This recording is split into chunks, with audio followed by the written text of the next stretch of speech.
श्री कृष्ण ने जो है वो सांप ही कहा है, तो उन्होंने बहुत निश्चित तौर से कह दिया है, बस उसी को मैं समझ में लगा हुआ हूँ कि अगर जो कर्म है वही सच्चा होगा। तो उसी के ऊपर उन्होंने दो पंक्तियां कही हैं कि यदि कर्म अगर तुम्हारा सच्चा है तो वो कभी भी निष्फल नहीं होगा और हर संकट का हल होगा, वो आज नहीं तो कल होगा, पर हर संकट का हल होगा। चालू हुए बहुत टाइम हो गया है लेकिन अभी तक लगा ही नहीं है कि नवोदय एकेडमी बैठी है, तो एक बार जोरदार, जितने टाइम से बता रहे हैं उतने ही जोर से कि इंदौर में कि नवोदय एकेडमी है, तो एक बार जोरदार good morning all of you. बस यही चाहिए था, ठीक है। तो देखिए क्या होता है कि प्रिपरेशन करते करते इस प्रोग्राम की भी, इस इवेंट की भी, और मैं हर बार भूल जाता हूँ इन चीज़ों को कि पहले मंच को नमन और सारे अतिथिगणों को नमस्कार, क्योंकि इतना ज़्यादा प्रिपरेशन में रहते हैं कि ये वाली सारी चीज़ें भूल जाते हैं। लेकिन जैसे जैसे मेरे को याद आता है कि सब हो रहा है, अचानक से शुक्ला जी एकदम से कि सर आपकी स्पीच है अगली, तो पता ही नहीं चलता कि क्या बोलना है, क्या करना है। तो हर बार की तरह इस बार भी नहीं पता है, सीधी बात यही है कि हमको इस बार भी नहीं पता है कि बोलना क्या है। क्योंकि जब पहली बार हुआ था तो जोशी सर के साथ बैठे थे तो तुरंत बस नंबर कि पहले तू जा रहा है, मैंने कहा ठीक है सर चले जाएंगे, ठीक। तो इस बार ये साल 2023, अगर मैं अपने जीवन की बात करूंगा तो इस साल ने बहुत कुछ दिया है और कुछ कुछ ले भी लिया है। तो कुछ ऐसा वर्ष रहा है जिसने मुझे बहुत कुछ सिखाया है। पर्सनली मैं इस साल से बहुत कुछ सीखा हूँ और ये अभी भी बचा हुआ है। मेरे को वही है कि जो मेरा अनलकी नंबर है वो 23 है। तो क्या होता है कि जब मंथ में आते हैं तो क्या एक ही दिन आता है, पर ये साल ही 23 है, तो ये खत्म नहीं होगा। लेकिन ये पक्का है कि इस साल से मुझे बहुत कुछ सीखने को मिलने वाला है, तो मैं बस तैयार हूँ कि आगे क्या क्या होने वाला है उसकी तैयारी में लगा रहता हूँ।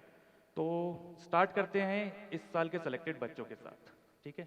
क्योंकि ये कार्यक्रम मेनली उन बच्चों के लिए है जिन्होंने पूरे साल बहुत ज़्यादा मेहनत की है, और उन सारे टीचर्स के लिए, नवोदय की पूरी टीम के लिए है जिन्होंने पूरे साल बहुत ज़्यादा मेहनत करते हुए इस मंच को इतना सफलतापूर्वक बनाया है। तो एक बार जोरदार तालियां होंगी टीम नवोदय एकेडमी के लिए, क्योंकि यही वो टीम है जो भविष्य में आपके काम आएगी, आपके साथ हमेशा खड़ी रहेगी, वो दिन हो या रात हो आपकी पढ़ाई के लिए तत्पर रहेंगे। अब इसमें जब मैं आज देखता हूँ इस टीम को तो इतनी बड़ी हो चुकी है कि जैसे लास्ट वाले पे मैंने सबको थैंक यू बोला था कि स्टार्टिंग से लेकर फ्रॉम गार्ड भैया से लेकर सबको मैं थैंक यू बोलना चाहता था, क्योंकि हम कहीं ना कहीं सिर्फ वही चेहरे देख पाते हैं जो हमें दिख रहे होते हैं सामने, लेकिन अंदर रहते हुए पता रहता है कि किसकी कितनी अहमियत है, किसका क्या रोल है, और वो एक एक ताश का पत्ता उस तरीके से जचाया गया है तभी वो महल जैसा लग रहा है। तो उन सब को इस वक्त वो थैंक यू जाना चाहिए जिनके लिए वो बने थे, जिनके लिए वो मेहनत कर रहे हैं। तो एक बार जोरदार तालियां हमारी और आपकी टीम नवोदय एकेडमी के लिए जिन्होंने इस साल बहुत मेहनत की है। बच्चों ने, जैसे वो वाला होता है कि एक बार बच्चा दिख जाता है कि हाँ कि बेटा मेहनत कर लेगा, क्योंकि मेरा पहला सवाल यही होता है। काउंसलिंग हो गई, सब देख लिया, सपना देख लिया, क्योंकि सपना सिर्फ हमारा या आपका नहीं है, 22 लाख बच्चों का और है। तो मेहनत कर लेगा यही पूछा जाता है, तब वो कि हाँ सर पक्का कर लूँगा। तो वो वाले बच्चे जो होते हैं कि हाँ सर पक्का कर लूँगा, दिन हो या रात हो, 12 घंटे की पढ़ाई हो, 13 घंटे की पढ़ाई हो, हम लगे हुए हैं। तो टीचर्स को, टीम को भी वो प्रोत्साहन मिलता है कि जब बच्चा आगे से उठ के इतनी मेहनत कर रहा है तो हम एक कदम हमेशा उससे आगे ही रहेंगे। हम उसके लिए वो सारी फैसिलिटीज़ उपलब्ध करा के रहेंगे जिससे उसके जो सपना उसने देखा है, जो उनके पेरेंट्स ने सपना देखा है, वो पूरा हो सके। तो एक बार हमारे सारे टॉपर्स के लिए जोरदार तालियां, ताकि आप भी उस मुकाम पे आ सकें जहां पर आज ये खड़े हैं। एक समय पे बस वो सपना था, आज वो सच्चाई है। हमारे पास एमबीबीएस डॉक्टर्स और आने वाले इंजीनियर्स लाइन में खड़े हुए हैं, ठीक है बेटा। नाउ एक हमेशा संबोधन में वो वाले बच्चे भी रहते हैं जो अभी पंक्ति के उस तरफ बैठे हैं, सपने को अपने पास लिए बैठे हैं कि सपना है कि सच्चाई समझ नहीं आता, ठीक है। तो उन बच्चों को इनसे सब, जैसे टॉपर स्टॉक जो एकेडमी में हुई थी तभी, कि 1-to-1 इंटरेक्शन आपको प्रोवाइड करा गया था ताकि आप वो सवाल पूछ पाएं, उस विजन को देख पाएं जो कि एक एस्पिरेंट देखता है। तो होप सो आपने सबसे इंटरेक्ट किया हो, आज भी इंटरेक्शन का मौका मिलेगा। बहुत सारे अतिथिगण आए हुए हैं, उनसे सीखने का मौका मिलेगा। तो उसको मध्य रखते हुए ऑब्जर्वेशन आपको सबसे ज़्यादा रखनी है, ठीक है, ताकि आपकी लर्निंग ज़्यादा से ज़्यादा हो।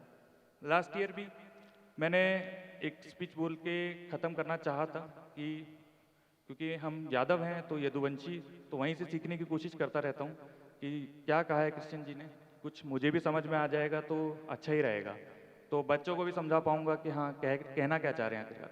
क्योंकि वो वाली होती है कि पंक्ति पढ़ तो लेते हैं पर अर्थ, पंक्ति एक है अर्थ अनेक है, और पढ़ने वाले की नज़रों में अर्थ छुपा हुआ है कि वो देखना कैसे चाह रहा है उस चीज़ को, वो नज़रिया क्या है। क्योंकि अपने सब्जेक्ट में भी मैं यही चीज़ ढूंढता रहता हूँ। क्योंकि अभी E2 में एक क्लास हो रही थी और उसमें वही था कि पैशन बहुत सारे लोगों का बहुत सारे है, लेकिन आप उस पैशन को प्राप्त करने के लिए कर क्या रहे हैं, चाह क्या रहे हैं। अगर आपका पैशन आपकी किताबों के अंदर ही आपको मिल जाए तो वो वाली चीज़ भी हो सकती है कि गाना भी ना उस सब्जेक्ट के अंदर कहीं छुपा हुआ है, हमको बस वो ढूंढना है, और ढूंढने वाली बस इच्छा होनी चाहिए, वो पक्का मिलेगा। तो मेरा गाना तैयार हो रहा है और गाने का नाम भी मैंने सोच रखा है, बस अब क्या है लिरिक्स मिलने की देर है, एक दिन धुन मिलेगी और धीरे धीरे गाना बनेगा। गाने का नाम आज से ही बता देता हूँ, गाने का नाम टूरूटू ही है, ठीक है। तो एक साथ क्या होता है कि जब टूरूटू बोला जाता है तो गाने का धुन बन रहा है, तो धीरे धीरे वक्त के साथ वो बन जाएगा। मेरा बस यही कहना होगा आपसे कि वो नज़रिया ना, जैसे मैं हैरी पॉटर फैन भी हूँ बहुत ज़्यादा, बहुत पिक्चर देखी, कम से कम 10-15 बार एक ही बार में देख ली है। तो वहाँ पर एक पंक्ति रहती है, तब बचपन में देखी थी तो मतलब समझ में नहीं आ रहा था, लेकिन आज वो आ जाता है कि जो छड़ी होती है ना, जादुई छड़ी, वो अपना मालिक ना खुद चुनती है। तो हम छड़ी को नहीं चुन रहे हैं, छड़ी हमें चुन रही है। विषय को हम नहीं चुन रहे हैं, विषय हमें चुन रहा है। कॉलेज को हम नहीं चुन रहे, कॉलेज हमें चुन रहा है। ये चीज़ आपको दिमाग में रखनी है कि वो आपसे और बड़ा है, विषय आपसे बड़ा है। फिजिक्स केमिस्ट्री बायो कब से पढ़ाए जा रहे हैं, कब से हम पढ़ रहे हैं, मैथ्स जो कि इतना शानदार सब्जेक्ट है और नीट एस्पिरेंट सबसे पहले उसी से भागते हैं कि नहीं गणित नहीं है तभी बायो है। नहीं, ऐसा नहीं करते हुए, लेकिन उसका बस आपको थोड़ा सा नज़रिया बनाने की देर है, और वो टीम नवोदय आपको जरूर प्रोवाइड करेगी। इस साल IIT का सेशन भी चालू हुआ है, टीम IIT फॉर्म हो गई है रवि सर के साथ में। IIT के अंदर भी वही चीज़ करने की कोशिश पूरी है जो नवोदय नीट के साथ करता चला जा रहा है, तो होप सो। तो एक बार जितने भी बच्चे इस साल IIT में सेलेक्ट हुए हैं, तो एक बार पूरा नवोदय एकेडमी उनको भी सराहना देगा, उन पेरेंट्स को भी देगा। जोरदार तालियों के साथ IIT के रिजल्ट्स के लिए भी शुभकामनाएं। और पूरी कविता तो देखिए आज भी मुझे याद नहीं है और ना मुझे याद होगी, वरना क्या होता है कि अपने आप ही याद हो जाती है। तो श्री कृष्ण ने जो है वो साफ ही कहा है, तो उन्होंने बहुत निश्चित तौर से कह दिया है, बस उसी को मैं समझ में लगा हुआ हूँ कि अगर जो कर्म है वही सच्चा हो, तो उसी के ऊपर उन्होंने 2 पंक्तियां कही हैं कि यदि कर्म अगर तुम्हारा सच्चा है तो वो कभी भी निष्फल नहीं होगा, और हर संकट का हल होगा, वो आज नहीं तो कल होगा, पर हर संकट का हल होगा। Thank you very much, enjoy all, thank you.